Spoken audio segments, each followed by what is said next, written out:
Et pour finir cette émission, l'œil de l'expert, un œil de l'expert où nous allons tenter de comprendre tout ce qu'il faut savoir lorsque l'on veut détenir un compte bancaire à l'étranger. Pour cela, nous avons le plaisir de recevoir sur le plateau de Smart Patrimoine Aurélie Sultan. Bonjour Aurélie Sultan. Bonjour.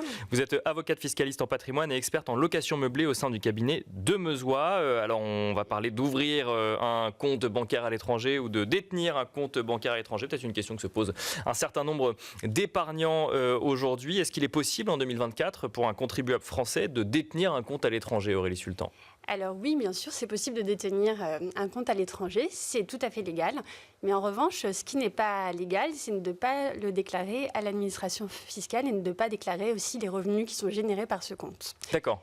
Donc, tous les ans, en fait, quand vous détenez un compte à l'étranger, vous devez, au moment des déclarations d'impôt sur le revenu, joindre un formulaire spécifique indiquant à l'administration que vous avez un compte à l'étranger et déclarer sur des cases spécifiques les revenus générés par ce compte. Et c'est important de noter que ce n'est pas seulement les comptes à l'étranger qu'il faut classiques que nous devons déclarer. Ça concerne aussi cette obligation déclarative, aussi tout ce qui est compte crypto-monnaie, compte néobanque, type si vous avez un compte Revolut ou PayPal, dans certains cas, vous devez aussi le déclarer à l'administration fiscale. Donc il faut se renseigner parce que parfois on peut faire appel à des plateformes en français, mais en fait le compte est à l'étranger. Le siège est à l'étranger, donc il faut respecter cette obligation déclarative. Voilà. Et se demander si on n'a pas un compte à l'étranger sans le savoir du fait d'investissements qu'on aurait voulu réaliser via des néobanques ou des banques en ligne. Exactement. Quelles sont les sanctions si jamais on ne déclare pas en bonne et due forme les revenus générés sur un compte à l'étranger ou l'existence de ce compte à l'étranger? Alors, elles ne sont pas neutres, les sanctions. Pour résumer, on va dire qu'il y a 4 sanctions. D'abord, vous avez une amende de 1 500 € par compte et par année de mission.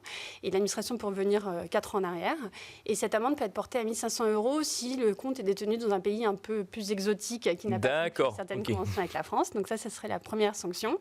Ensuite, l'administration, si vous justifiez pas l'origine des fonds, vous n'arrivez pas à justifier l'origine des fonds, elle peut vous taxer sur 60% du solde du compte. D'accord. C'est une grosse sanction aussi.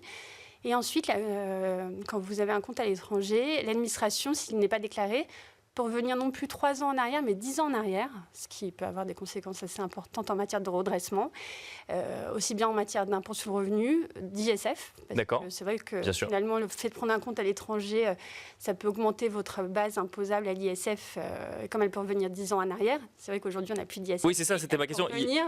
Jusqu'en 2014 à 2017 en matière d'ISF. Si vous aviez un compte à l'étranger non déclaré au moment où l'ISF était dû, on peut vous recalculer l'ISF que vous deviez à l'époque. Exactement. Et il peut y avoir aussi des redressements en matière de succession, parce que vous avez pu avoir hérité d'un compte à l'étranger qui n'avait pas été pris en compte dans le cadre de la déclaration de succession, et ça peut générer des redressements sur les droits de succession.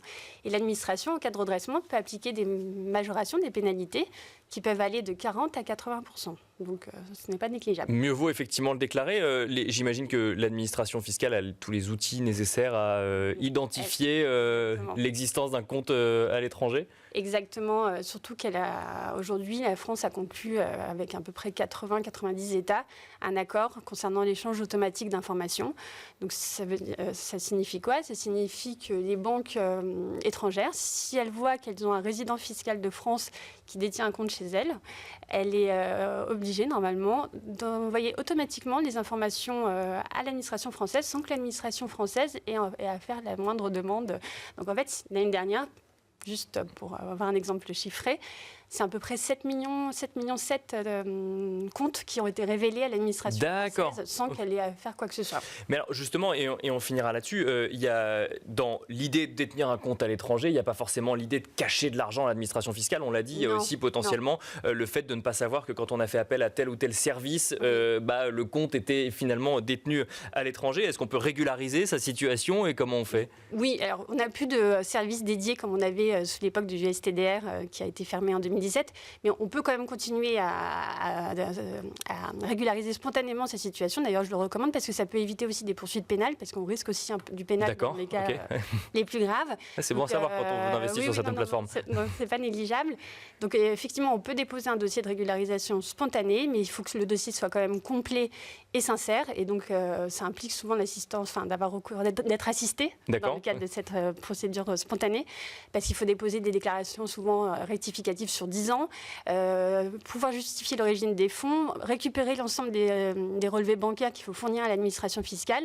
Donc oui, c'est un travail qui peut être un peu complexe et fastidieux, et souvent il est recommandé d'avoir recours à une assistance pour déposer un dossier complet et sincère. Mieux vaut se faire accompagner. Merci Exactement. beaucoup Aurélie Sultan de nous avoir accompagnés dans l'œil de l'expert. Je rappelle que vous êtes avocate fiscaliste en patrimoine mais aussi experte en location meublée au sein du cabinet Demeuzois. Merci à vous également de nous avoir suivis. On se retrouve très vite sur Be Smart for Change.